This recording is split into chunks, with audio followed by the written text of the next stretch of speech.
Hi there, and welcome to Ignite News. I'm Maria DeTeresa. And I'm Emily Thompson. There are a lot of things happening in Hamilton, including the Maggie Awards and the annual Hamilton Bulldogs Teddy Toss. But first, let's check in with Sam and Megan. Hi, I'm Megan MacArthur. And I'm Sam Haupt. Hamilton celebrated its independent journalists with the 2017 Maggie Awards, where a special honor was given to two Hamilton journalists who you might remember for having a spat with police last May. Paige Petrovsky has more. The Hamilton Room of the Central Library downtown filled with noise as people gathered for the annual Hamilton Independent Media Awards, an event that celebrates independent journalism in the city.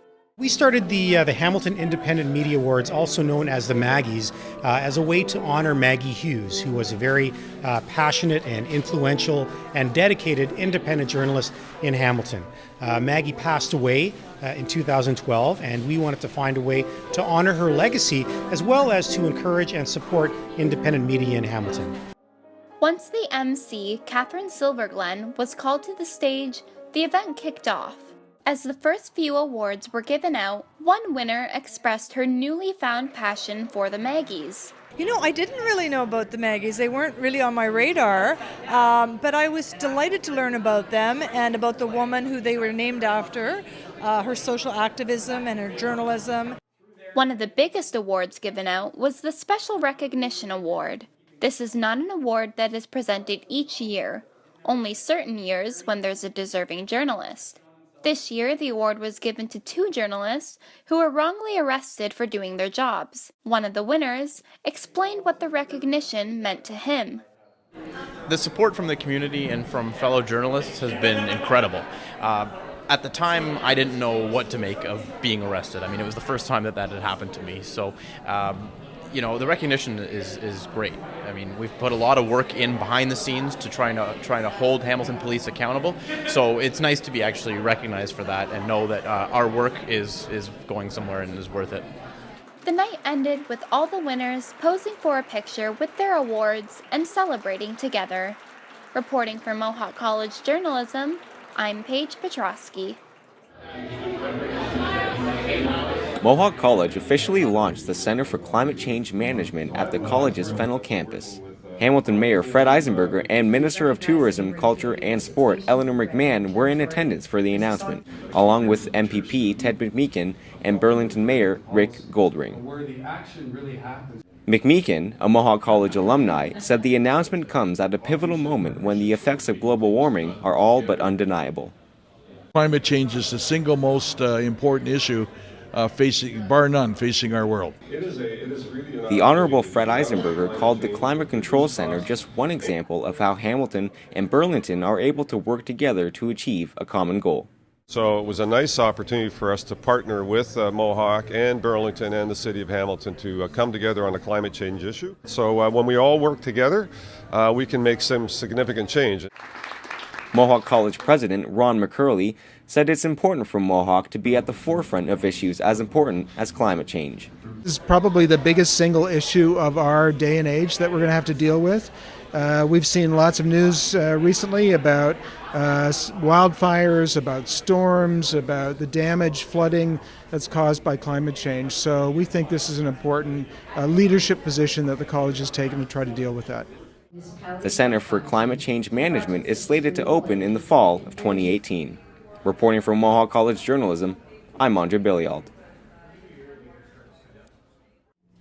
Burr, it's getting cold out. Trust me, I know, but can you imagine how cold it must get in the Arctic? No, but Brock University alumni Adam Schultz has something to say about that. Dylan Vienoff has the story. The title of a great outdoorsman has been claimed by many Canadians, but for Brock graduate Adam Schultz, it certainly seems like he's given a new meaning to the term. Here at Brock University, Schultz gave a public talk describing his recent 4-month adventure traveling over 4,000 kilometers across the Canadian Arctic. You know, I love the wilderness, and I guess I don't mind solitude, so I just kind of got into the rhythm, and after a few weeks alone in the wilderness, I didn't really think too much of it, and just kind of took each day at a time, and I kind of divided the whole 4,000 kilometer route up into mental waypoints in my mind, so I would be trying to get to like a certain point, like the next lake, and just kind of take it one step of the journey at a time. The trek saw Schultz hike and canoe across the Yukon, Northwest Territories, and Nunavut. from the Alaska border to Hudson Bay. The only part where I had any sort of trail to follow was right at the beginning in the northern Yukon. I had about 300 kilometers to hike along the Dempster Highway, which is a small gravel road that crosses the Arctic Circle. So my route overlapped with the Dempster Highway there, and I hiked along the edge of that gravel road. But for the rest of the journey, the other 3,700 kilometers, it was complete wilderness, no trail to follow. And about 1,200 kilometers of that was upriver travel against the flow of some really powerful rivers. So that was a lot of wading and dragging with my canoe. Ice was a big factor to contend with on Great Bear Lake. I was trapped for a few days in different ice flows. And then by August, the weather got really stormy, really big, powerful winds to contend with as well. So it was a little bit of everything, but it was good. It kept me on my toes. As the journey wound down, Adam found himself dealing with mixed emotions. Towards the end of my journey, it was kind of a bittersweet feeling. I was happy for it to be over, but at the same time, I was almost suffering like wilderness withdrawal. I didn't want it to end. I was having such a great time. I was so used to the routine. I kind of wanted to keep going. So, as soon as I came home, I just went right back out into the woods and, started planning the next trip, because that's sort of the way I am, I guess. For Mohawk College Journalism, I'm Dylan Vienhoff. Snow has once again hit Ontario soil Monday afternoon for the first big snowfall of December. An estimated 5 to 10 centimeters filled the streets as snowplows and road salters did their best to keep up with the winter wonderland. Although this didn't stop a few collisions happening in the downtown area,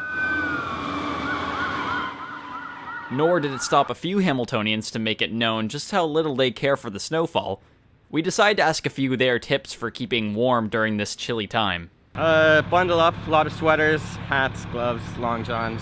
Wearing lots of layers. You want to be have layers of clothing. Wear gloves. Gloves. Most people advised to bundle up as warm as possible, but some suggested to not even bother with the outdoors. Stay indoors. Stay indoors. Yeah. What about you? What do you think? Stay at home. Regardless how you feel about the snow, forecasts predict it's here to stay for the next week at least. So, bundle up, grab some road salt, and stay safe out there this holiday season. You alright? For Ignite News, I'm Sam Haupt. Do you love to read? Well, if you do, hopefully you checked out Gritlit, Hamilton's 4-day celebration of Canadian authors. But if you missed it, fear not. Our very own Paige Petrosky has the story. Let's take a look.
The Mohawk men's basketball team was in full action.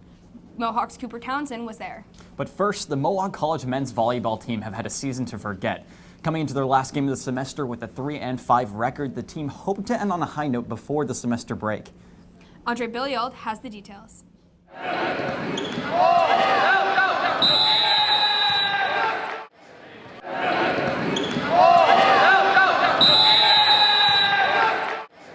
The Mohawk men's volleyball team faced off against Fanshawe College in their final game of the semester. Head coach Steve Stone said he was happy with the team's effort despite losing the game 3-0. Well, I thought the boys battled really hard. They prepared all week and they came ready to battle tonight, and I was really happy with how they played. A few errors down the stretch were kind of our downfall, but you know what? I was happy with how they played. According to Stone, discipline and sloppy play were a big reason for the night's loss. It's unfortunate the game ended the way it did with a few tough calls going against us, but you know what? That's the way it is sometimes, and just got to clean it up on our side of the net. Stone said that kind of sloppy play just won't cut it against a powerhouse team like Fanshawe. Yeah, Fanshawe, you know, they're very good. They're undefeated in the league. They're one of the premier teams in the last couple of years, and they're extremely well coached. They dig every ball. They swing at a high efficiency. They're a tough team. Right side Elijah Lopez said he was expecting a challenge from a team that's been strong since day one. I think we played pretty together, but it was a tough game. They're a good team. They're number one in the East, I think. So they put up a tough fight, but yeah, we played well. Lopez said he was happy with his play, except for a few errors. I think I played okay. Definitely could have fixed some mistakes there, hitting errors. Just got to tighten up on those, but I think I played a consistent game, played some good defense. I got some digs in, so I was pretty proud about that. After the loss, Lopez said the team just needs to move on. We just got to come together as a team. I think that's all it is. We've got the skill that comes with repetition. We just got to have that mental toughness. We're there. We can play in the OCAA. We're in the OCAA, so we can compete. We just got to move forward, stay together as a team. The Mountaineers will be back on the court when they host Beaureal College on Saturday, January 13th at 4 p.m. For Mohawk College Journalism, I'm Andre Billiard.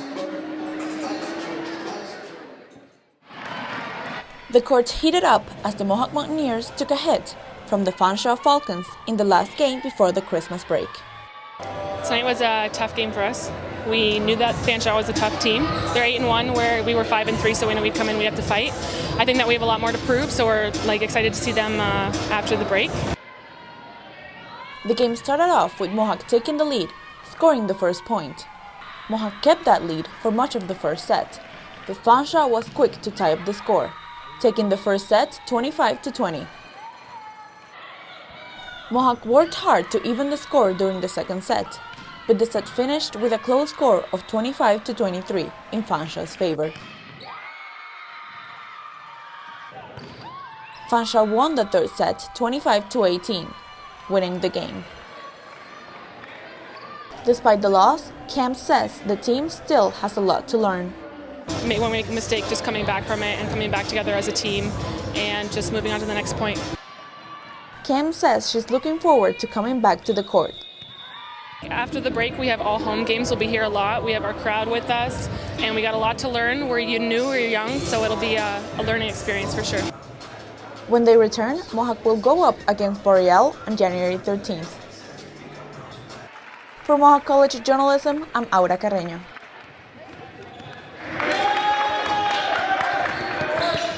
The Mohawk men's basketball team played a close game against St. Clair College on Friday and managed to come away with a victory, even though their opponents did not make it easy for them. Yeah, I thought early in the game we had a chance to have a bigger lead than we ended up having, and we allowed them to come back, but I'm proud of the way we battled through at the end there and found a way to win. So it's nice to get the 6-5 at the break. With the two teams' scores staying neck and neck most of the game, play from both sides quickly became intense, physical, and ridden with fouls.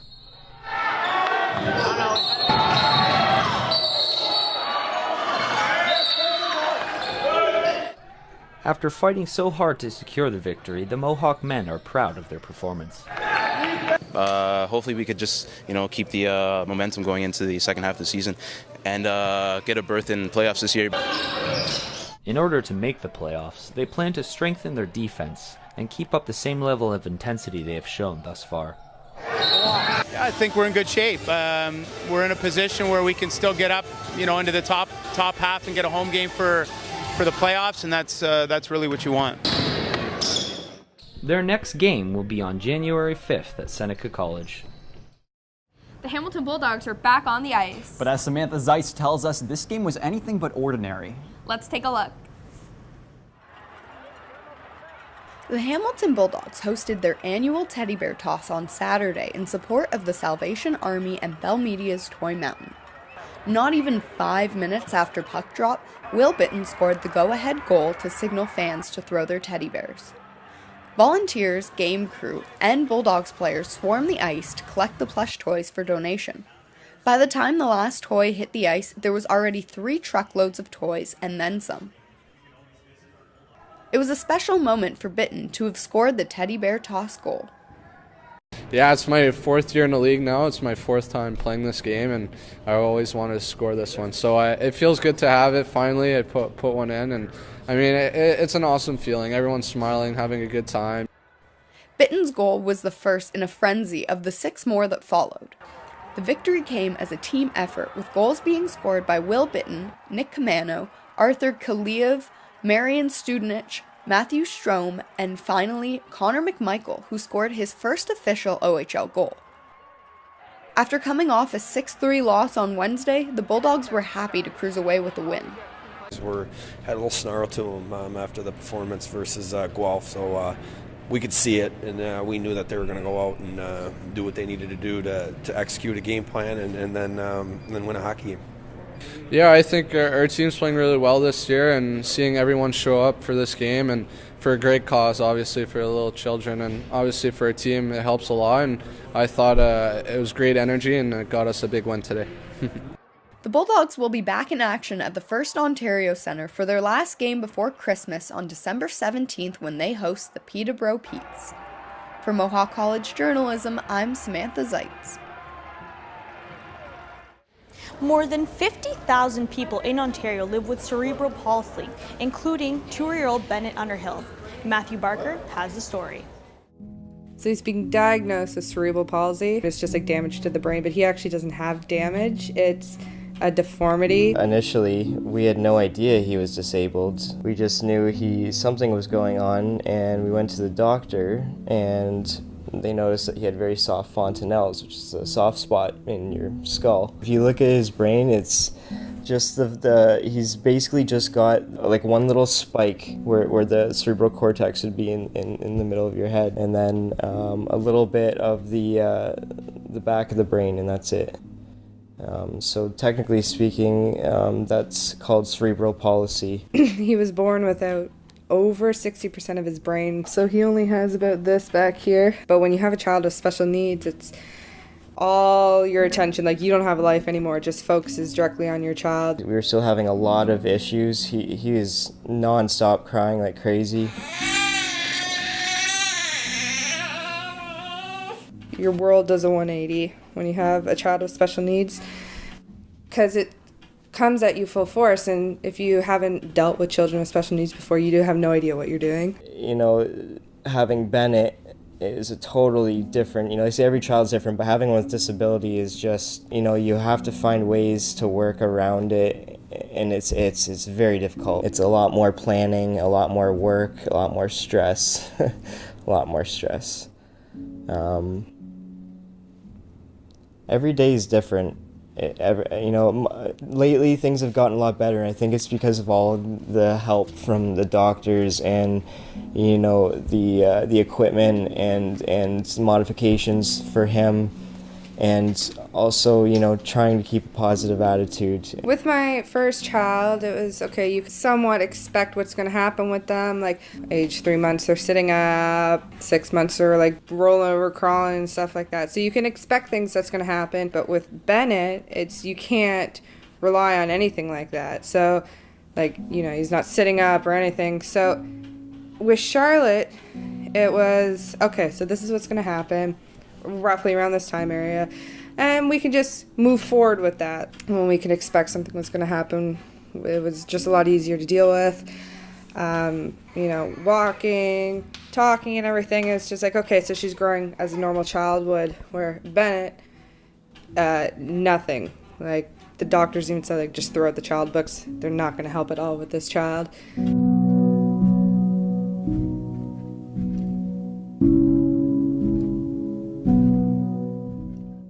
Like, he's 2 and he's has the mentality of like a 5-month-old. So physically he's 2 years old, and mentally probably it's a little different. So in between 3 and 4 months for movement and his cooing and stuff like that, but basically 3 months when it comes to his sight. That's based on his brain. Like, so the back of his eyes is like extremely damaged, but it's actually just deformed from his brain, so he can't see. He has like 0.04% of his eyesight, so he's technically considered legally blind. With his physio, it's stretches and different, I guess you would say, yoga movements to help relax his muscles and then help build his muscles that he has. There's his occupational therapist that comes in and helps with different devices and stuff like that, or different ways that we can help him at home. His stander, which helps him stand up straight and stuff like that, which has helped strengthen his muscles in his back and everything so he can sit up straighter. His leg braces for his stability for his feet and keeping his feet straight since they turn. The social model is active for us because for all his physio and all his devices and stuff that he gets to help him become more of a, I don't know how to phrase that, to become more than his disability, I guess. And that's all the news we have for you today. Until next time, I'm Emily Thompson. And I'm Maria DeTeresa. Stay warm and happy holidays.